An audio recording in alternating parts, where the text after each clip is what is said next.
Ahmed Khan sir ಒಂದೆರಡು ಮಾತುಗಳನ್ನು ಆಡಬೇಕು ಅಂತ ಕೇಳ್ಕೊಳ್ತೀನಿ. ಚಪ್ಪಾಳೆಯ ಮೂಲಕ ಸ್ವಾಗತಿಸೋಣ. ಶ್ರೀ ಜಮೀರ್ ಅಹಮದ್ ಖಾನ್. ಎಲ್ಲರಿಗೂ ನನ್ನ ನಮಸ್ಕಾರಗಳು.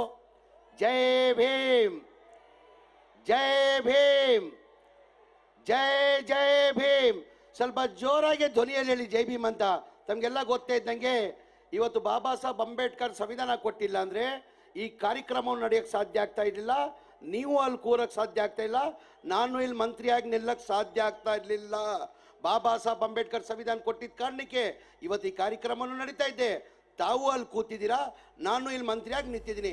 ನಮ್ಮ ಕರ್ತವ್ಯ ಆಗ್ತಾ ತಾರೆ ಜೋನಾಗಿ ಧ್ವನಿಯಲ್ಲಿ ಹೇಳೋದು ಜೈ ಭೀಮ್, ಜೈ ಭೀಮ್, ಜೈ ಭೀಮ್, ಜೈ ಜೈ ಭೀಮ್.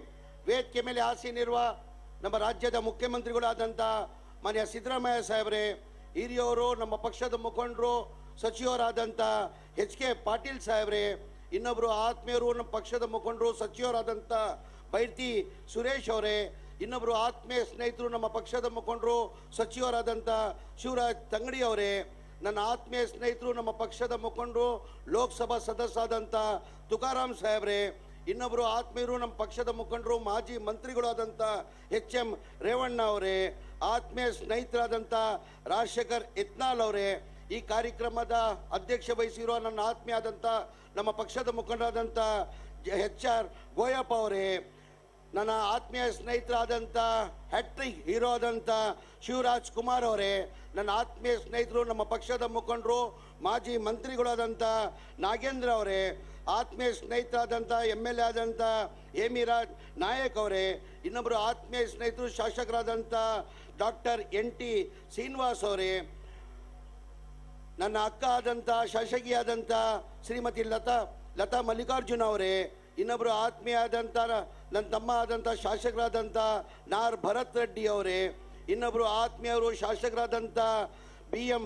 ನಾಗರಾಜ್ ಅವರೇ, ಆತ್ಮೀಯ ಸ್ನೇಹಿತರು ಶಾಸಕರಾದಂಥ ಕೃಷ್ಣ ನಾಯಕ್ ಅವರೇ, ನನ್ನ ಆತ್ಮೀಯ ಸ್ನೇಹಿತರು ಮಾಜಿ ಶಾಸಕರಾದಂಥ ನನ್ನ ತಮ್ಮ ಆದಂಥ ಭೀಮಾ ನಾಯಕ್ ಅವರೇ, ಜಿಲ್ಲಾಧಿಕಾರಿಗಳಾದಂಥ ಕವಿತಾ ಅವರೇ, ಐ.ಜಿ. ಆದಂಥ ಹರ್ಷ ಅವರೇ, ವೇದಿಕೆ ಮೇಲೆ ಆಸೀನಿರುವ ಎಲ್ಲ ಆತ್ಮೀಯರಿದ್ದಂಥ ಆತ್ಮೀಯರೇ, ಮೊದಲಾಗಿ 2026 ಹಂಪಿ ಉತ್ಸವದ ಶುಭಾಶಯನ ಕೋರಕ್ಕೆ ಬಯಸ್ತಾ ಇದ್ದೀನಿ.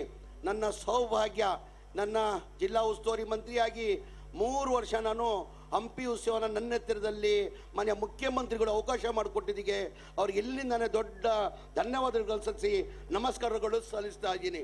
ಇವತ್ತು ಈ ಜನ ಸಾಗರ ನೋಡಿದ್ರೆ ನನಗೆ ತುಂಬ ಖುಷಿಯನ್ನು ತಂದಿದೆ. ಹಂಪಿ ಉತ್ಸವ ಅಂದರೆ ಒಂಥರ ನಮ್ಮ ಕೊಪ್ಪಳ ಜಿಲ್ಲೆ, ಬಳ್ಳಾರಿ ಜಿಲ್ಲೆ, ವಿಜಯನಗರ ಜಿಲ್ಲೆಗೆ ಒಂಥರ ನಾಡು ಹಬ್ಬ ಇದ್ದಂಗೆ ಹಂಪಿ ಉತ್ಸವ ಅಂದರೆ.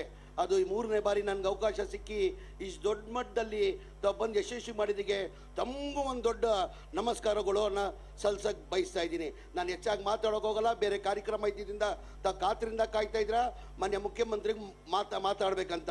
ಆಮೇಲೆ ಮಾನ್ಯ ಮುಖ್ಯಮಂತ್ರಿಗೆ ನನ್ನ ಮನವಿಯನ್ನು ಮಾಡ್ಕೊಳ್ಳೋದು, ಈ ತಮಗೆಲ್ಲ ಗೊತ್ತಿದ್ದಂಗೆ ಹಂಪಿ ಉತ್ಸವ ಮನೆ ಎಚ್.ಕೆ. ಪಾಟೀಲ್ ಸಾಹೇಬರು ಹೇಳಿದ್ರು, ಎಂ.ಪಿ. ಪ್ರಕಾಶ್ ಸಾಹೇಬ್ರನ್ನ ನಾವು ನೆನೆಸ್ಕೊಳ್ಳೇಬೇಕಾಗ್ತದೆ. 87ರಲ್ಲಿ ಹಂಪಿ ಉತ್ಸವನ ಚಾಲನೆಯನ್ನು ಕೊಟ್ಟಿದ್ದು ನಮ್ಮ ನಾಯಕರಾದಂಥ ಹಿರಿಯರಾದಂಥ ಎಂ.ಪಿ. ಪ್ರಕಾಶ್ ಅವರು. ತಮಗೆಲ್ಲ ಗೊತ್ತಿದೆ, ಮನೆಯ ಮುಖ್ಯಮಂತ್ರಿಗಳು ಬರ್ತಾ ಗಾಡಿಯಲ್ಲಿ ಹೇಳ್ತಾ ಇದ್ರು, ಇಲ್ಲ ಕಣೋ 85, 86ರಲ್ಲಿ ಅವಾಗ ದಸರಾ ನೋಡೋಕ್ಕೆ ಎಂ.ಪಿ. ಪ್ರಕಾಶ್ ಅವರು ಮೈಸೂರು ಬಂದಿದ್ರು. ಆ ಕಾರ್ಯಕ್ರಮ ದಸರಾ ಕಾರ್ಯಕ್ರಮ ನೋಡಿ, ಇಲ್ಲ ನಾನು ಹಂಪಿ ಉತ್ಸವನ ನಮ್ಮ ಜಿಲ್ಲೆಯಲ್ಲಿ ಮಾಡ್ತೀನಂತ ನೋಡಿಬಿಟ್ಟು ದಸರಾ ಕಾರ್ಯಕ್ರಮ ನೋಡಿಬಿಟ್ಟು ಇಲ್ಲಿ ಮಾಡಬೇಕಂತ ತೀರ್ಮಾನ ಮಾಡಿ ಇವತ್ತು ಹಂಪಿ ಉತ್ಸವನ ನಡೆಸ್ಕೊಂಡು ಬರ್ತಾ ಇದ್ದೀವಿ. 87ರಲ್ಲಿ ಎಂ.ಪಿ. ಪ್ರಕಾಶ್ ಅವರು ಚಾಲನೆ ಕೊಟ್ಟರು. 88ರಲ್ಲಿ ಪ್ರತಿದಿನ 3 ದಿನಕ್ಕೋಸ್ಕರ ಅಂತ ಹಂಪಿ ಉತ್ಸವನ ನಾವು ಆಚರಿಸ್ಕೊಳ್ಳೋದು.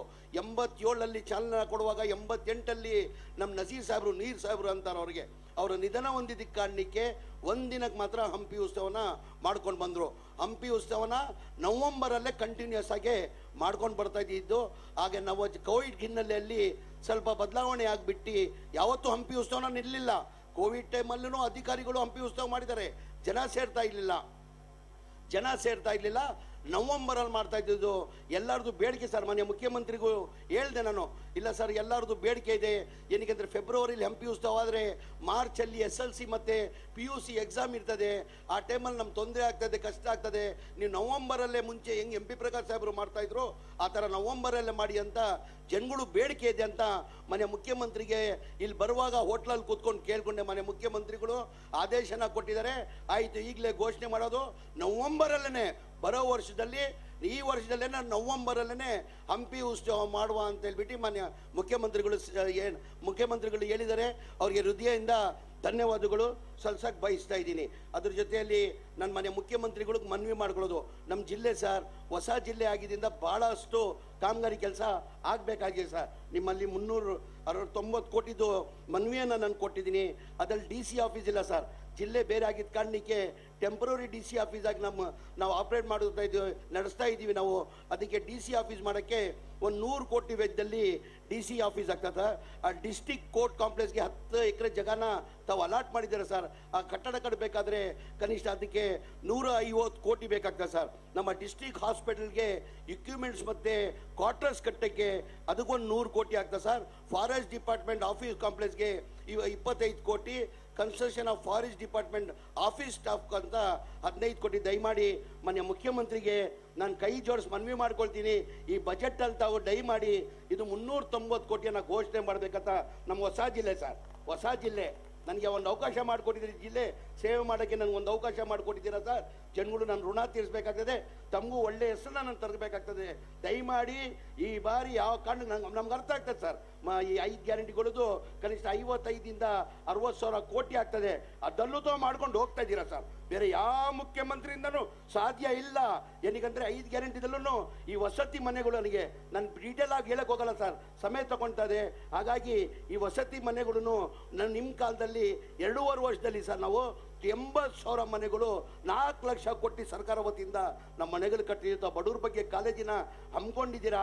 ನಾನು ಕೈ ಜೋಡಿಸಿ ನಿಮ್ಮನ್ನ ಮನವಿ ಮಾಡ್ತೀನಿ ಸರ್, ದಯಮಾಡಿ ನಮ್ಮನ್ನ ಇದು ಬಜೆಟಲ್ಲಿ ನೀವು ಸೇರಿಸ್ಬೇಕಂತ ಮನವಿಯನ್ನು ಮಾಡಿ ನಮ್ಮ ಹ್ಯಾಟ್ರಿಕ್ ಶಿವರಾಜ್ ಕುಮಾರ್ ಅವರು ನಮಗೋಸ್ಕರ ಮಾನ್ಯ ಮುಖ್ಯಮಂತ್ರಿ ಸೂಚನೆ ಮೇಲೆ ಇವತ್ತು ನಾವು ಹೇಳಿದ್ದಕ್ಕೆ ತಾವು ಬಂದಿದ್ದೀರಾ. ತಮಗೂ ಧನ್ಯವಾದಗಳು ಸಲ್ಲಿಸಿ ಎಲ್ಲ ಶಾಸಕರಿಗೆ, ಲೋಕಸಭಾ ಸದಸ್ಯರಿಗೆ, ಎಲ್ಲ ಮಂತ್ರಿಗಳಿಗೆ ಬಂದು ಈ ಕಾರ್ಯಕ್ರಮಕ್ಕೆ ಬಂದು ಭಾಗವಹಿಸಿದ್ದಕ್ಕೆ ಎಲ್ಲರಿಗೂ ನಮಸ್ಕಾರನ ಸಲ್ಲಿಸಿ ನನ್ನ ಮಾತು ಮುಗಿಸ್ತೀನಿ. ಜೈ ಹಿಂದ್, ಜೈ ಕರ್ನಾಟಕ. ಶ್ರೀ ಜಮೀರ್ ಅಹಮದ್ ಖಾನ್ ಅವರು ಕ್ಷೇತ್ರ